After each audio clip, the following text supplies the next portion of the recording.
Thử tưởng tượng, bạn bước vào showroom xe hơi. Nhân viên tươi cười nói, đây là một chiếc SUV châu Âu, thiết kế theo chuẩn toàn cầu, động cơ TSI tăng áp, đạt 5 sao Global NCAP và chỉ có giá từ 599 triệu. Bạn sẽ làm gì? Cười nhạt, gọi bảo vệ hay rút ví luôn? Vâng, đó là những phản ứng rất thật khi lần đầu người ta nghe đến cái tên Škoda Kushaq, mẫu SUV đến từ hãng xe lâu đời của CHSAC thuộc tập đoàn Volkswagen, nhưng lại được lắp ráp ngay tại Quảng Ninh trên dây chuyền tiêu chuẩn châu Âu và nhắm thẳng đến phân khúc BSUV đang siêu hot tại Việt Nam.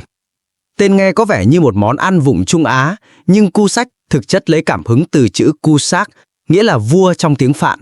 Và đúng như tên gọi, Škoda đang không giấu tham vọng làm vua phân khúc này bằng công thức xe châu Âu, lắp ráp nội địa, giá phổ thông.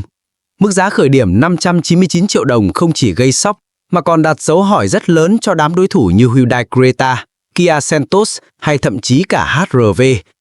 Vì trong khi mấy hãng Hàn còn tranh cãi xem nên dùng máy 1.5 hay turbo, thì Škoda bảo, tụi tôi có luôn hai loại TSI, chọn đi.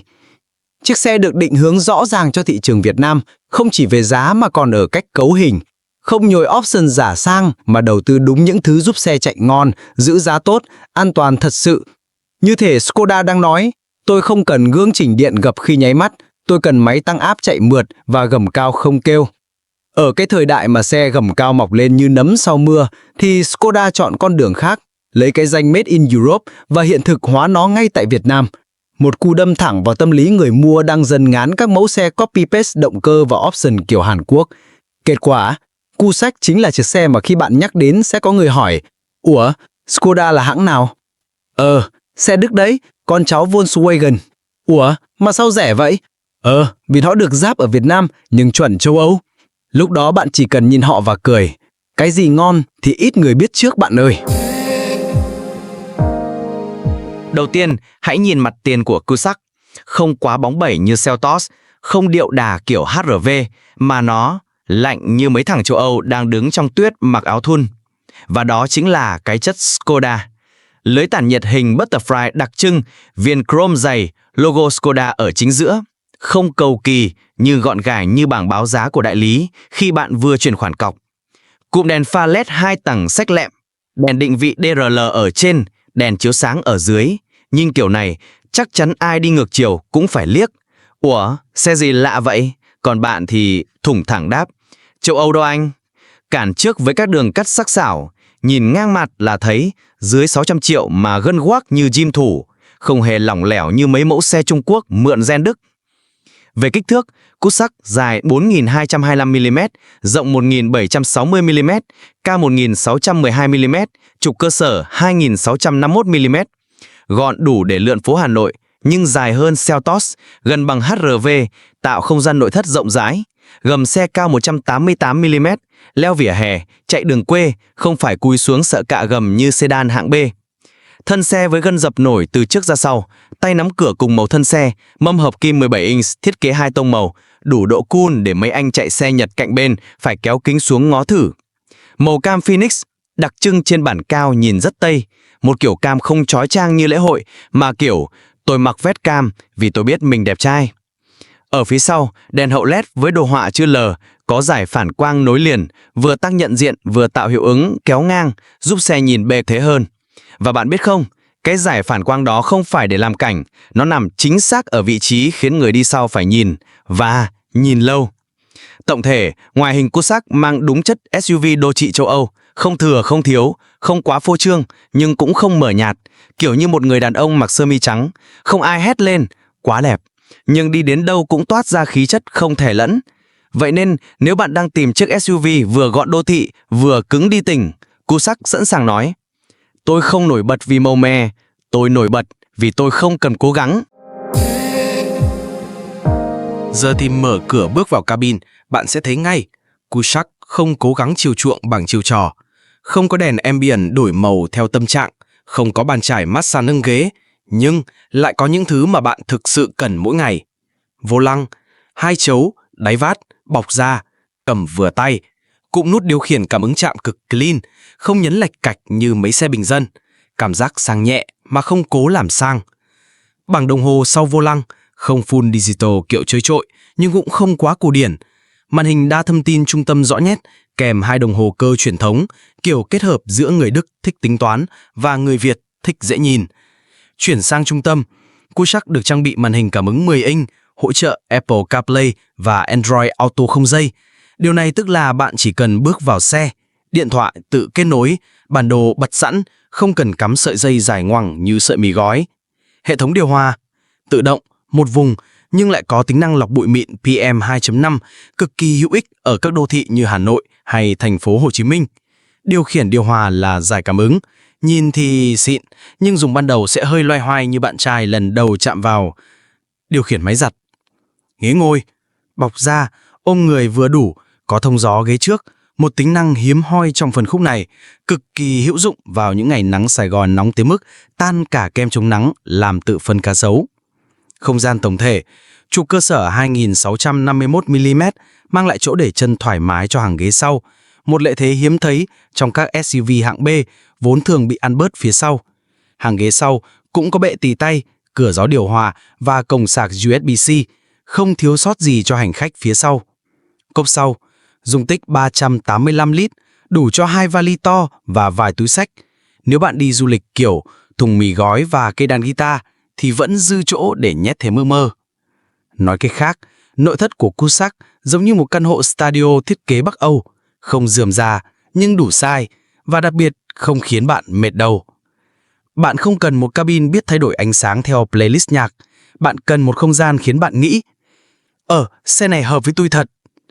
Và đó chính là thứ mà Skoda đang bí mật truyền tải. Được rồi, ta đã ngắm nhìn, đã sờ mó, giờ thì tới lúc nổ máy và đạp ga. Đây là phần mà Kushaq không còn giữ hình tượng anh châu Âu lịch lãm mặc vest mà sẽ hóa thân thành ông chú cơ bắp mặc áo sơ mi cài nút tới cổ, lịch sự nhưng sẵn sàng lao lên nếu bạn khiêu khích. Skoda Kushaq cung cấp 2 tùy chọn động cơ tại Việt Nam và cả hai đều dùng công nghệ TSI của Volkswagen, tức là tăng áp trực tiếp, nhỏ gọn nhưng mạnh. 1.0 TSI, 3 xi lanh, 115 mã lực, 178 Nm, hộp số tự động 6 cấp hoặc số sàn. 2. 1.5 TSI, 4 xi lanh, 150 mã lực, 250 Nm, hộp số DSG ly hợp kép 7 cấp. Giờ ta giải mã từng loại như đang đọc thần chú. Máy 1.0 TSI, nghe ba máy là có người nhăn mặt rồi. Nhưng khoan, đây là loại máy đã được dùng cho hàng triệu xe Volkswagen Polo, Skoda Fabia, thậm chí cả Audi A1 tại châu Âu. Cực kỳ phổ biến và cực kỳ ổn định. Bạn sẽ không có cảm giác trâu kéo cày như máy hút khí tự nhiên 1.5 lít của một số mẫu Nhật, mà là nước đi nhẹ, tăng tốc mượt. Tiếng máy cũng không quá gào nếu bạn không đạp sâu. Còn bản 1.5 TSI, xin thưa, đây là động cơ đã quá nổi tiếng trong hệ sinh thái WG, từng xuất hiện trên Jetta, Golf, T-Roc và cả những mẫu Audi nhỏ. Điểm đặc biệt là nó có hệ thống tắt bớt xi lanh khi tải nhẹ, giúp tiết kiệm nhiên liệu. Vâng, bạn không nghe nhầm, máy 4 xi lanh mà biết tắt 2 xi lanh để tiết kiệm xăng. Chạy trong phố không cần sức mạnh, nó chuyển sang chế độ đi chợ. Lên cao tốc, cần vượt, bật lại 4 xi lanh, bay luôn. Hộp số thì sao? 1. Bản 1.0 dùng hộp tự động 6 cấp AQ250, loại hộp số cứng đầu nhưng bền, không CVT giả số, không ly hợp kép phức tạp, chỉ đơn giản, mượt, dễ bảo trì. 2. Bản 1.5 thì dùng DSG 7 cấp ly hợp kép khô, chuyển số nhanh như chớp, phản hồi gần như lập tức. Nhưng cũng xin cảnh báo, chạy tắc đường mà già côn liên tục thì DSG sẽ nóng tính như người bị đẩy hàng qua cầu vượt Nguyễn Hữu Cảnh lúc 5 giờ chiều. Mức tiêu hao nhiên liệu thì sao? Bản 1.0 chỉ khoảng 6.1 lít trên 100 km đường hỗn hợp. Bản 1.5 tầm 6.5 đến 7.0 lít trên 100 km nếu bạn không dồn ga kiểu đua drag. Cái hay là cả hai bản đều bốc đủ dùng, không cần gồng, không khiến bạn lăn tăn ở trạm xăng. Treo trước Mark Fisson, treo sau thanh xoắn, tiêu chuẩn phân khúc. Nhưng điều đáng khen là cảm giác lái rất châu Âu, vững vàng, chắc xe, đánh lái có phản hồi. Không bồng bềnh kiểu Nhật, không nhún nhảy như Hàn, mà kiểu tôi biết mình đang làm gì. Tóm lại, bản 1.0 hợp người đi phố, tiết kiệm, chạy vừa đủ. Bản 1.5 hợp người mê lái, mê vượt, mê đạp. Nhưng nhớ, đừng mua về chỉ để đi mua dao. Nếu bạn mong chờ Skoda Kusak sẽ có những thứ như ghế massage 3 chế độ, màn hình bay giữa trời hay trợ lý ảo biết gõ trà sữa, thì xin lỗi, bạn đang tìm sai phân khúc. Kusak không bán mơ mộng, nó bán những thứ thực sự cần khi chạy xe hàng ngày. Danh sách option của Kusak nhìn qua thì có vẻ vừa đủ, nhưng nhìn kỹ mới thấy nó chọn đúng cái cân cho người dùng Việt. Những điểm sáng đáng khen: Apple CarPlay, Android Auto không dây. Trong khi nhiều xe khác còn cắm cáp thì Kusak đã đứt dây từ lâu. Bước vào, kết nối, xong. Sạc không dây, khe cắm USB-C, tiện cho Gen Z lẫn Gen đã lỡ tay mua iPhone 15. Cửa gió điều hòa hàng ghế sau, cộng lọc bụi mịn PM2.5. Skoda hiểu rằng không khí ở Việt Nam đôi khi thơm mùi công nghiệp. Ghế trước thông gió, một món cực kỳ có ích khi nhiệt độ trong xe có thể đạt 60 độ nếu bạn đỗ xe giữa trưa ở Thủ Đức. Những ai từng có cảm giác nướng bánh mì mông sẽ hiểu. Vô lăng cảm ứng hiện đại, điều khiển điều hòa cảm ứng, nhìn thì tích, sờ thì mượt, mà chạm chuột thì bóp còi nhầm. Nhưng cũng đáng tha thứ, vì tổng thể vẫn đạp. 6 túi khí, cân bằng điện tử ESC, hỗ trợ khởi hành ngang dốc, kiểm soát thân xe điện tử, cảm biến áp suất lốp, cảm biến sau, không thiếu thứ nào trong bộ an toàn cơ bản. Và đặc biệt, xe đặt 5 sao Global NCAP, kiểu chứng chỉ mà nhiều mẫu xe trong phân khúc chỉ dám đi ảo khuốc. Nhưng đâu là điểm làm bạn hơi tức nhẹ? Không có camera 360 độ, đáng tiếc thật sự.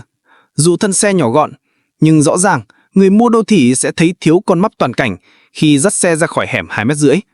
Không có cảnh báo điểm mù, món đồ chơi ngày càng phổ biến, thì ở đây vắng bóng. Đi cao tốc vẫn phải nghiêng đầu thủ công như thời Nokia đen trắng.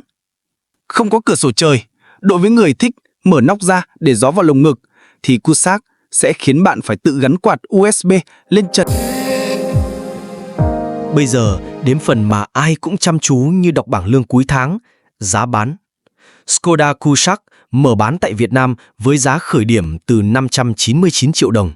Không phải xe trưng bày, không phải giá theo gió, mà là giá thực, hàng lắp ráp tại nhà máy Quảng Ninh, sản xuất bởi Skoda Auto Việt Nam, liên doanh giữa tập đoàn Thành Công và Skoda Cộng hòa Séc. Nếu bạn vẫn còn nghi ngờ, hãy nhớ rằng đây là xe châu Âu, thương hiệu trực thuộc tập đoàn Volkswagen, có cấu hình động cơ tăng áp TSI, có option đủ xài hàng ngày và quan trọng nhất, không bị áp thuế nhập khẩu. Chính cái yếu tố nội địa hóa này đã giúp Skoda đá bay hàng trăm triệu so với giá tại Ấn Độ hay Đông Âu. Nếu nhập khẩu nguyên chiếc, tin chắc là giá sẽ dễ ngót nghét 750-800 triệu. Giờ thì so sánh nhanh với một số đối thủ cùng phân khúc. Vậy Skoda chơi chiêu gì? Họ không cần bán bằng quảng cáo rầm rộ, họ bán bằng tỷ lệ giá, công nghệ chất châu Âu. Và sự thực là, dù mới mẻ tại Việt Nam, nhưng Skoda có bề dày hơn 125 năm, hiện diện tại hơn 100 quốc gia và là hãng xe có tốc độ tăng trưởng top đầu tại châu Âu những năm gần đây. Chiến lược rõ ràng, định giá đủ gây sốc để người mua phân khúc BSUV phải quay đầu nhìn. Đầu tư lắp ráp nội địa để bỏ qua thuế. Định vị xe châu Âu, giá Nhật, và nếu thành công sẽ mở đường cho loạt xe khác như Slavia hay Karoq. Nghe như cuộc cách mạng. Không hẳn, nhưng chắc chắn là một cú vỗ mặt nhẹ cho các đối thủ đã quen ngồi mắt ăn option với giá 650-750 triệu. Còn bạn thì sao? Với 599 triệu, bạn có thể chọn Creta và chấp nhận máy 5.1 hút khí tự nhiên, chọn Seltos và hài lòng với thiết kế hợp thời. Hoặc bạn chọn Kusak, một chiếc SUV mang gen Volkswagen nhưng hộ khẩu Quảng Ninh. Mỗi lựa chọn là một tuyên ngôn, và nếu bạn chọn Skoda thì tuyên ngôn ấy là: tôi không cần thứ hào nhoáng, tôi cần thứ vận hành tốt và thông minh về dài hạn. Đến đoạn này, bạn có thể đang tự hỏi: ủa, vậy ai là người nên chọn Skoda Kusak? Tôi có nằm trong nhóm đó không? Câu trả lời gọn gàng như sổ đỏ photo công chứng. Nếu bạn là người thực tế, thích xe chắc chắn, không quan tâm tới cái gọi là thương hiệu ăn khách, mà quan tâm đến thứ hoạt động ổn định, bền và đáng tin, thì Kusak là chiếc xe dành cho bạn. Hãy hình dung bạn là một người mua xe lần đầu, chán kiểu là quá nhiều xe giống nhau chạy ngoài đường, hoặc một dân chạy phố nhưng đôi khi thích vọt nhẹ trên cao tốc, thích cảm giác vô lăng thật tay, không lỏng như kem đánh răng, hoặc một gia đình trẻ cần không gian rộng rãi vừa đủ, gầm cao, nhưng không muốn đốt gần 800 triệu chỉ để đổi lấy logo quen.